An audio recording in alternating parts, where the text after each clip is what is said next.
마켓 주민 시간입니다. 어쨌든 간에 뭐 시장이 조정을 받고 경기가 어떻고 금리가 어떻고 해도 우리가 이제 친환경에 대한 이야기는 빼놓을 수가 없는 것 같습니다. 그런 의미에서 탄소 중립 정책 지금 어떻게 진행이 되고 있는지 SC 글로벌 센터 김선규 소장님과 함께 말씀 나누도록 하겠습니다. 어서 오십시오. 네, 안녕하세요. 네. 그러니까 환경이나 탄소 얘기는 우리뿐만 아니라 그죠? 네. 전 세계적인 이슈이고요. 네. 미국도 그렇고 유럽이 굉장히 좀 적극적으로 추진하는 것 같은데요.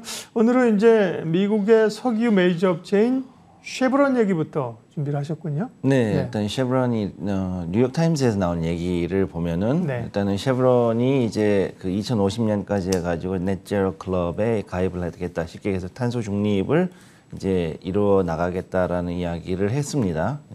물론 여기에 대해서 여러 가지 얘기가 있었고 또 이제 그 여기는 프락시 그러니까 그 주주총회에서 어떤 찬반 투표가 있었는데 그때 당시에 그 행동주의 펀드들이 여기 많이 들어와 가지고 주주로 있었기 때문에 이 건을 통과를 시켰어요. 그래서 이걸 통해 가지고 이제부터는 2050년까지 점진적으로 탄소 중립을 하겠다라고 이렇게 이제 얘기를 했는데 문제는 뭐냐면은 이제 이 오일 메이저들한테 이 탄소 중립을 하기를 한 얘기는 사실은 이제 그 사업 자체를 바꾸든 아니면 문을 닫으라는 이야기에 해당하는 거니까 물론 이제 이 오일 메이저들이 사실 이거를 그렇게 좋게 받아들인다라기보다는 정육점에다가 비건 메뉴로 바꾸라는 거랑 비슷한 거죠. 네, 그렇죠. 그러니까는 이제 그 이게 오일 메이저들은 일단 여기에 대해 가지고서는 물론 이제 프락시가 그렇게 나오고 했으니까는 가긴 하는데 사실 이걸 별로 반기는 분위기는 전혀 아닙니다. 그럼에도 불구하고 사실은 오일 업체들도 살아남기 위해서는 전략을 세우긴 해야죠. 그죠? 네, 그렇습니다. 그리고 정부 정책이 그런 쪽으로 압박을 하고 있어서요. 오늘은 쉐브론 얘기를 하는데 미국의 석유 업체들 전반적인 그런 분위기는 어떻습니까? 일단 그 전 세계 유가를 지금까지 해가지고 7대 석유 메이저들이 일단 그 권리를 거의 다 컨트롤 했었는데 이거를 우리가 보통은 Seven Sisters 그래서 이제 7자매라고 부르는데 들어본 것 같습니다. 예, 저는 이제 이거를 7공주파라고 부르는데 글로벌 이제 오일업계 정유회사의 그 핵심 멤버들이란 거죠.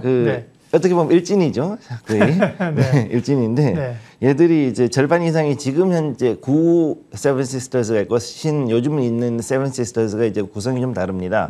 옛날에 비해서 지금은 이제 어느 정도 인수합병하고 해가지고선 바뀌었기 때문인데 현재 있는 세븐 시스터즈는 거의 절반 이상이 이제 그 미국의 오일 메이저들이 이걸 잡고 있거든요.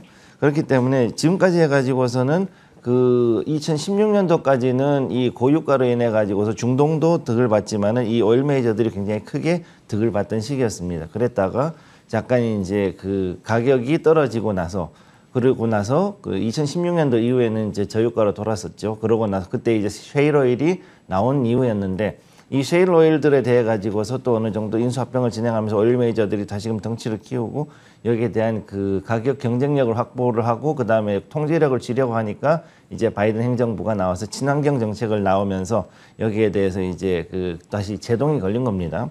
그렇기 때문에 현재 상태에서 가장 큰 문제는 바이든 정부가 친환경 정책을 내세우면서 추가적인 그 신규 오일 시추를 금지하고 그다음에 셰일 오일의 시추를 금지했기 때문에 지금 현재 수급에서 봤을 때는 수요에 비해서 공급이 너무 딸리는 현상이 벌어지고 그렇기 때문에 지금 유가가 계속 올라가는 이런 현상이 벌어지는 거죠. 네. 그 바이든 행정부 그리고 뭐 유럽 말할 것도 없고요. 중국의 시진핑 주석도 탄소 중립 얘기를 지금 계속했잖아요. 그걸 이제 전 세계 국가들이 뭐 우리도 마찬가지고 추진해 가고 있는데 그게 어쨌든 오히려 최근에 에너지 가격을 올리는 역작용이 나타나고 있다 이런 말씀이시네요. 지금 이제 역작용이 나타나고 있다고 봐야 되는 것이 사실 2004년도부터 해서 유가가 $100를 넘어서는 시점이 한 10년 이상 갔지 않습니까? 그러면 그 시기 당시에 굉장히 많은 그 에너지를 사용하는 기업 소비가 팽창을 했던 시기라고 봐야 되는 거거든요. 그 당시가. 그러면 이러한 그 에너지 팽창이 거의 한 20년 가까이 지속되다가 지금 갑작스럽게 와가지고서 이것을 줄이려고 그러면 엄청난 그 경제적 규모 자체가 줄어들고 이런 것으로 인해 가지고서는 에너지 대란이 결국은 발생을 할 수밖에 없는데 지금 여기에서 가장 큰 문제는 뭐냐 하면은 석유 대신 석탄을 쓴다라는 얘기가 일단 유럽 쪽에서 잠깐 나오고 있지 않습니까? 근데 이 석탄이 사실은 미세먼지라든가 그 온실가스를 석유보다 더 많이 배출하는 게 지금 더 문제라는 거죠. 그렇죠. 예. 네. 사실은 석유를 썼던 가장 큰 이유가 뭐냐면 산업혁명 당시에 석탄이 가지고 있던 이 두 가지 문제, 즉 미세먼지하고 온실가스로 인한 스모그 현상을 막기 위해 가지고서는 이 석유가 도입이 됐던 부분이 컸고, 또 이로 인해 가지고 사실 또 굉장히 싸게 경제적으로 갈 수 있었던 부분이 컸었는데, 이게 이제 다시 석탄으로 돌아간다는 건 사실은 좀 어불성설인 거죠. 그러다 보니까 신재생 에너지만 가지고서 사용을 했을 경우에는 실생활에서 이제는 그 한정적인 시간에 그 제한적으로 전력 공급이 되다 보니까 이 전기 대란이 발생할 우려도 상당히 높아졌고, ESS로 커버를 한다 그래도 여기에 대한 건 어느 정도 한계가 있게 마련입니다. 그러다 보니까 앞으로는 석탄보다는 오히려 이제 그 가스 발전을 통해 가지고 저공해 발전을 해가지고서 여기에 대한 그 수요를 어느 정도는 채울 수밖에 없는 상황이고, 그래서 가스값 올라가는 거죠. 그래서 지금 가스값이 엄청나게 올라가는 거거든요. 네. 그렇기 때문에 이전에 비해 가지고서는 굉장히 가스의 수요는 더 많이 늘어날 것으로 보고 있고, 네. 특히 이제 추출 수소를 이 천연가스에서 뽑아내는 기술까지 나와서 상용화가 되면은 천연가스의 수요는 더 올라갈 걸로 보는 거죠.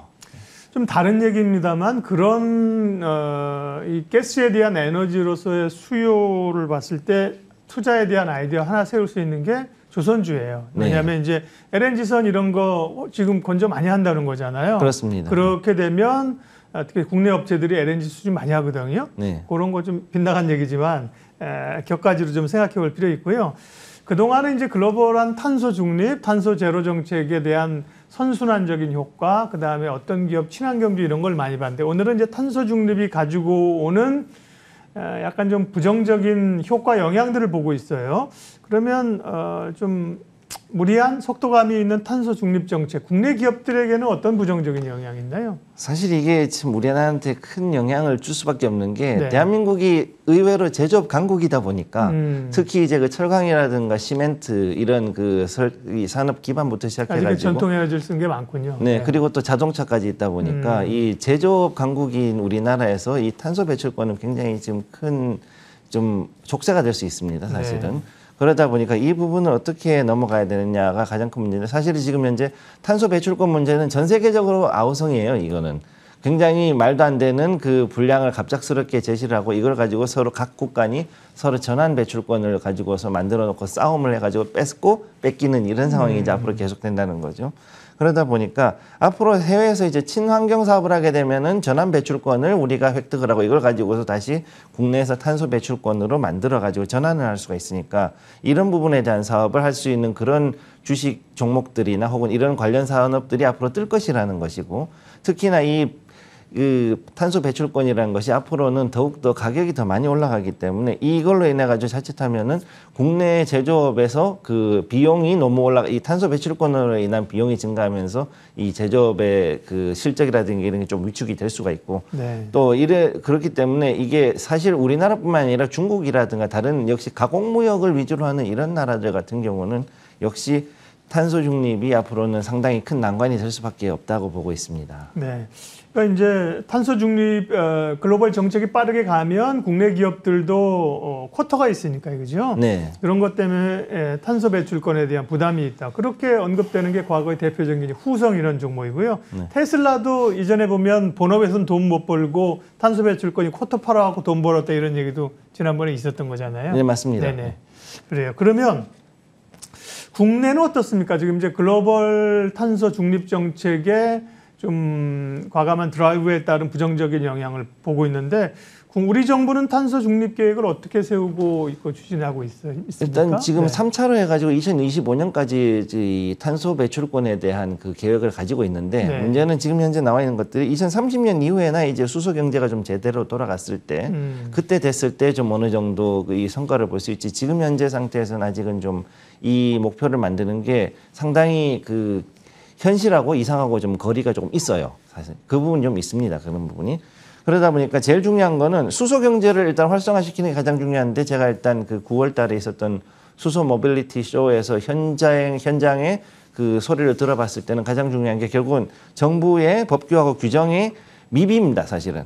그렇게 이게 제정이 되고 거기에 대해서 또 정비가 되는 게 가장 중요한 핵심이라고 보고 있는데 여기에 나온 이 자료는 제가 이제 그 모빌리티 쇼에서 가져온 자료입니다. 거기에서 네. 현장에서 가져온 건데 지금 보시게 되면은 지금 그 전기차 등록, 수소차 등록이 15,785대 이렇게 돼 있는데 여기에 비해서 수소 충전소는 지금 현재 전국에 108기밖에 안 돼 있는 거죠. 지금 뿌려져 있는 것을 보면은 서울하고 부산, 그 다음에 경남 지방, 특히 창원 쪽 일부 이쪽으로 해가지고 좀 집중이 돼 있고 나머지는 굉장히 숫자가 적습니다.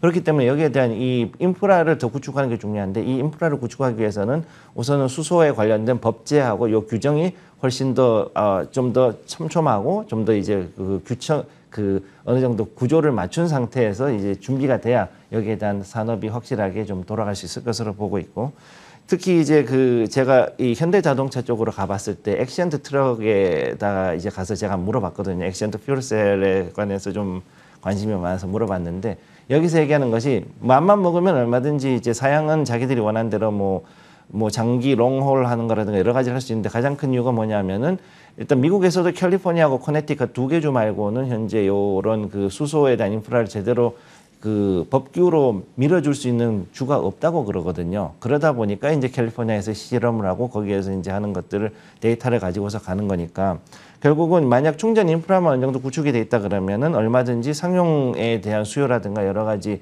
이 부분들은 충분히 커버를 할 수 있을 거라고 저는 보고 있습니다. 네.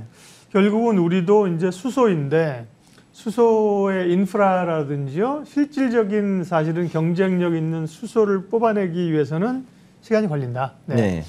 그러면 결국은 뭐 석유, 가스, 또 뭐 지금 정부에서는 가라앉혀놨지만 뭐 원전이죠. 뭐 이런 얘기가 좀 나올 수밖에 없는 상황이겠네요. 네. 네. 사실 미국은 오히려 지금 원전을 더 늘리고 있는 상태거든요. 네.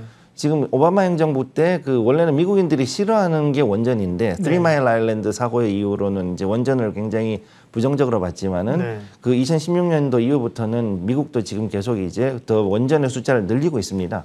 그런 점을 봤을 때는 앞으로 이 친환경에서 이 과도기 상태에서 특히 원전의 축은 굉장히 중요할 것으로 지금 보고 있습니다. 네. 탄소 중립 관련해서 어쨌든 간에 지금 제일 우리가 기댈 수 있는 거는 사실 눈에 보이는 건 이제 전기차나 뭐 ESS나 이런 거잖아요. 네. 수소는 좀 멀다고 하면. 그렇습니다. 그런데 한국자동차산업협회에서 전기차의 보급 속도를 조금 조절할 필요가 있다. 빠르다는 거잖아요. 네. 이거는 무슨 얘기예요? 더 빨리 가야 되는 거 아닙니까? 원래는 더 빨리 가야 되는데 지금 현재 우리가 할 수 있는 역량이 그거를 못 따라간다는 게 가장 큰 문제인 거죠. 제가 봤을 때 가장 큰 이슈는 두 가지인데 첫째는 2차 전지만 있다고 되는 게 아니라 자동차 셰시부터 해가지고서 전체적인 그 프레임을 만드는 그 기술자들이 일단은 전환이 돼야 된다는 거죠.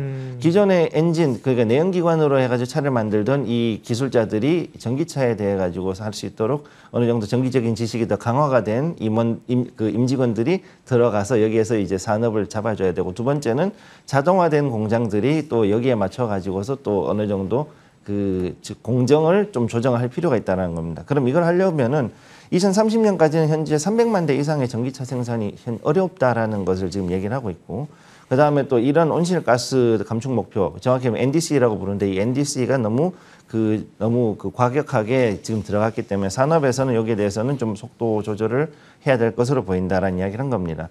그래서 현대차나 기아차, 현대기아차를 제외한 다른 업체들 같은 경우는 사실은 스텔란티스에 속해 있는 르노, 삼성이라든가 뭐 이런 데도 2025년까지는 사실은 전기차 생산 계획이 없습니다.